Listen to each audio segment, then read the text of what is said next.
À notre émission de la semaine, Madame, Monsieur, nous recevons en première partie David Bontemps. Il est originaire évidemment d'Haïti, c'est un Canadien québécois. Il est pianiste, compositeur, l'opéra Le Flambeau, avec naturellement Suzanne Tafotte, qui est donc soprano camerounaise.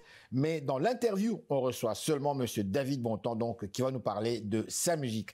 En deuxième partie de cette émission, Madame, Messieurs, nous recevons Maudeline Raymond. Maudeline Raymond, qui est chanteuse originaire d'Haïti. Elle nous présente le compas et l'afrobeat. Et dernièrement, Madame a fait un beau spectacle au club Balatou et c'était plein comme pas possible, avec naturellement la communauté haïtienne. C'était extraordinaire. Donc, on la reçoit à l'émission donc aujourd'hui. Et évidemment, on termine le tout avec une chronique où il sera question d'actualité. Madame, Monsieur, bonsoir. Ici Henri Ngaka, bienvenue à notre magazine de télévision. Bougez pas, ça va causer après ces messages publicitaires.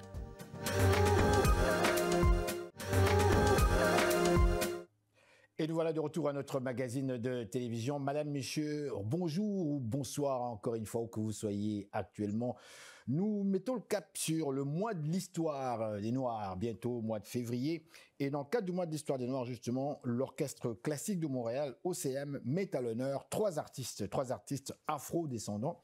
Et justement, aujourd'hui, nous recevons l'un d'eux. Les trois, il y a Monsieur David Bontemps, qui est compositeur canado-haïtien, il est avec nous. Et il y a aussi la soprano canado-camerounaise, Suzanne Tafotte, qui n'est pas là aujourd'hui, mais puisqu'on fait une interview via Skype, justement, avec Monsieur David Bontemps. Bonjour, vous êtes auteur-compositeur, comment ça va? Bonjour Monsieur Ngaka, très heureux d'être avec vous et ça va bien, merci. Alors c'est un honneur, encore une fois, Monsieur Bontemps, de vous parler. Comme vous me disiez, ça fait déjà quelques années qu'on a eu l'occasion d'échanger, n'est-ce pas? Oui, nous avions causé à mes débuts à Montréal et puis voilà, le temps a passé, c'est un plaisir de vous retrouver. Et on reste encore jeune. Ça fait déjà 20 ans de cela, hein, quand on s'était parlé. Ah, je n'ai pas compté, ça fait peut-être 20 mois, je n'ai pas compté. Alors, le mois de l'histoire des Noirs, vous nous présentez un concert absolument extraordinaire. On parle ici donc comment dirais-je, de l'orchestre classique même de Montréal. Il y aura, tel que je l'ai annoncé ici, la soprano canado-camerounaise Madame Suzanne Tafotte, et à vous-même qui êtes donc compositeur ici même à Montréal.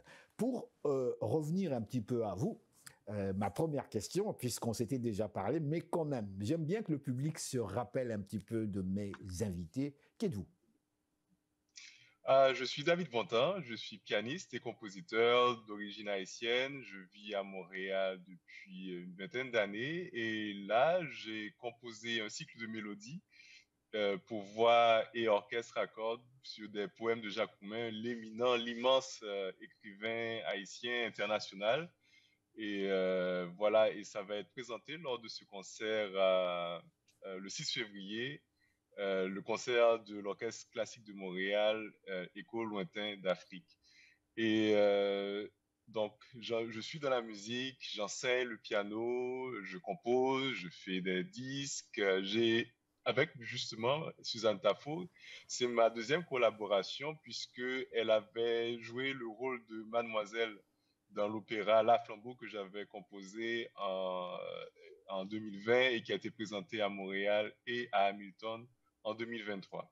Et il y a un album qui en a suivi en 2024 et voilà, je chemine autant que je peux avec toute la passion et toute la patience que cela requiert dans le domaine de la musique. David Bontemps, vous êtes originaire d'Haïti, si je ne m'abuse, n'est-ce pas? Ça fait déjà Oui. 20 ans que vous êtes à Montréal, compositeur. En fait, qu'est-ce qui vous inspire? Quand on parle ici, quand même, on parle en fait, de musique classique. Vous êtes parmi les grandes têtes, là, hein, les grandes têtes. On en a connu dans le temps, là, en fait, Russie, il y avait un noir, là, qui était un grand compositeur dans la musique classique aussi. Je pense qu'il était originaire du Cameroun. On a fait quelques recherches sur ce monsieur-là, très, très connu. Je pense que vous le connaissez mieux que moi. Mais vous, moi, je vous situe un peu dans ce cadre-là. Qu'est-ce qui vous a conduit vers la musique classique quand on sait qu'en Haïti, évidemment, les îles, le soleil, on est plutôt porté à aller vers le compas. Mais vous, jeune que vous êtes, c'est très très loin de tout ça. Vous allez vers la musique classique, ce que moi j'appelle quelque part une musique intellectuelle, quelque part.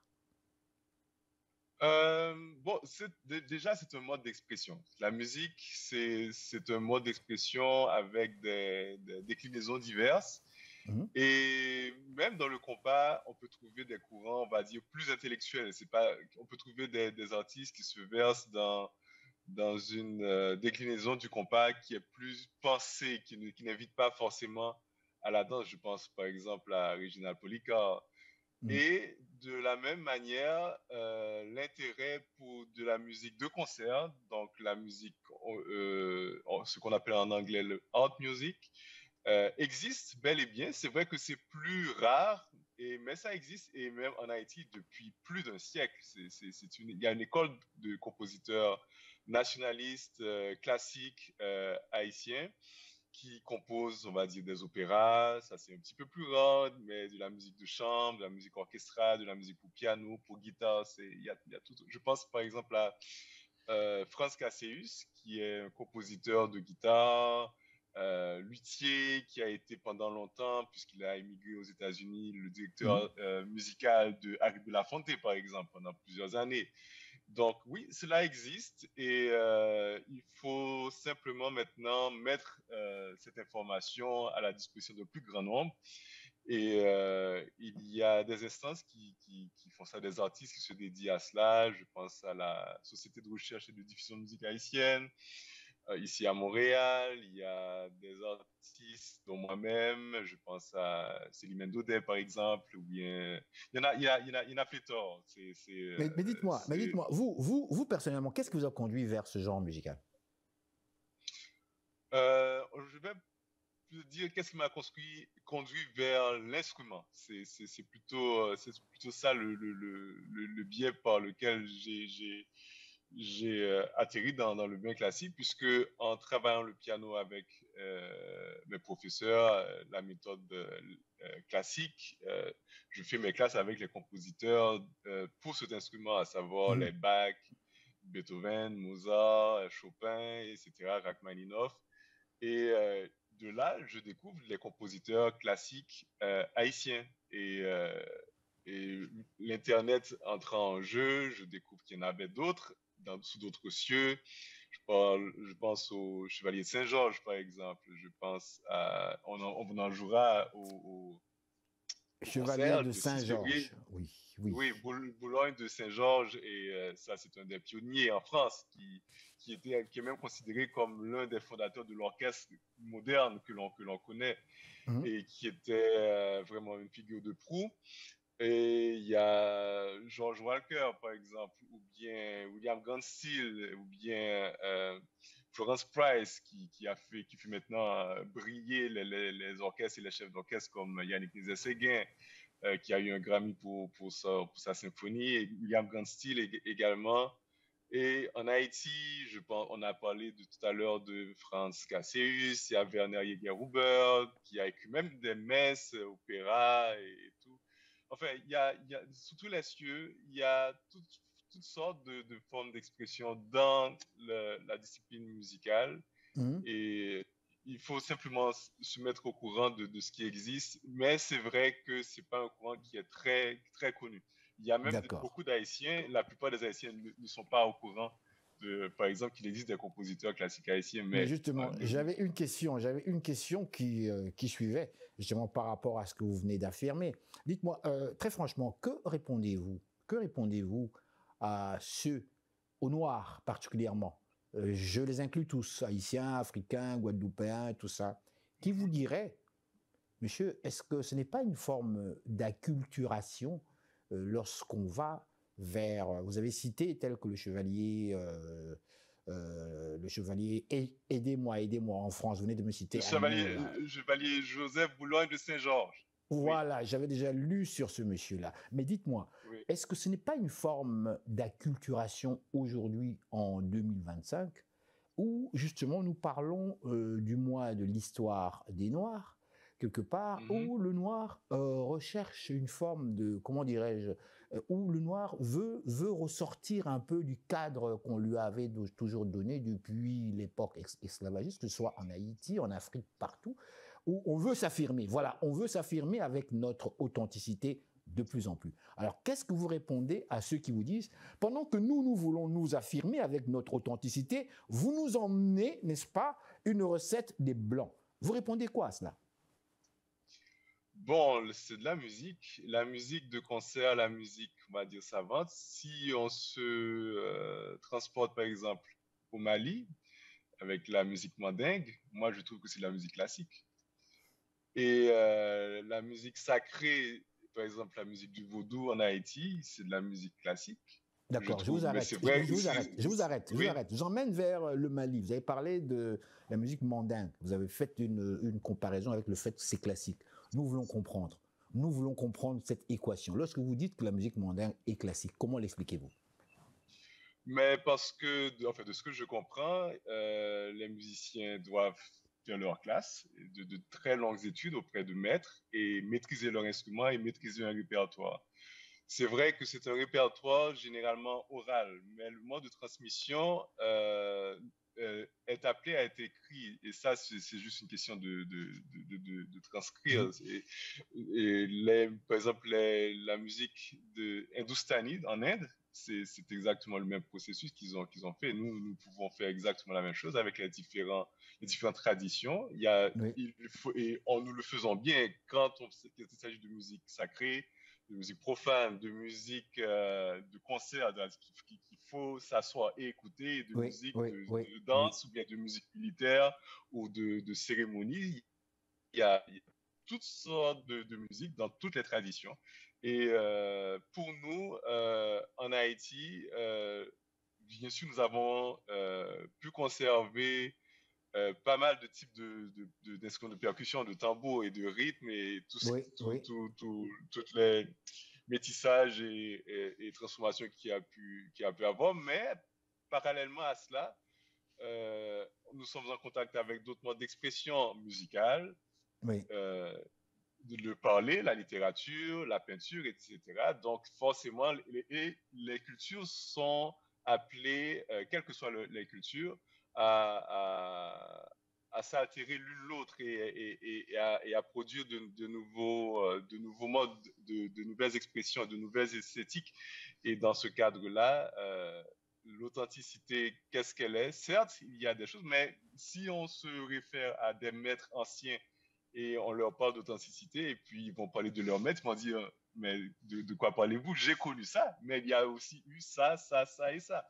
Donc l'authenticité certes, mais jusqu'à quel point, je ne sais pas. Mais ce qui est le plus important pour moi, c'est l'authenticité de ce que l'on exprime, de ce que l'on ressent et de ce qu'on veut exprimer. Les réalités que nous connaissons, c'est ce que ce sont celles que nous vivons et si je vais essayer d'exprimer, de jouer, d'interpréter les musiques de ceux qui sont morts, je vais me fier au texte ou bien d'oreille s'il n'y a pas de texte.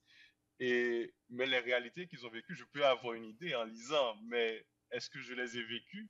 Donc, où est l'authenticité ici? Donc, Dites-moi, ça aussi, c'est questionnable. Voilà. bien sûr, dites-moi, en tant qu'auteur-compositeur, où situez-vous votre musique? Enfin, je veux dire plutôt, comment situez-vous votre musique aujourd'hui en tant que compositeur noir à Montréal, au Canada, et jouant dans un groupe quand même assez, comment dirais-je, prestigieux?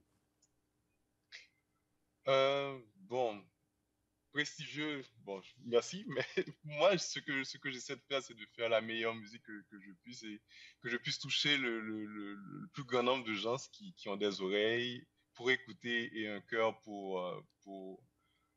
entre guillemets, comprendre ça. Mais Le le but, c'est sentez-vous? de toucher, j'espère. Le sentez-vous? Il y a des, j'espère. Oui, oui. Mais il y a des gens qui me reviennent et qui me disent qu'ils ont été touchés.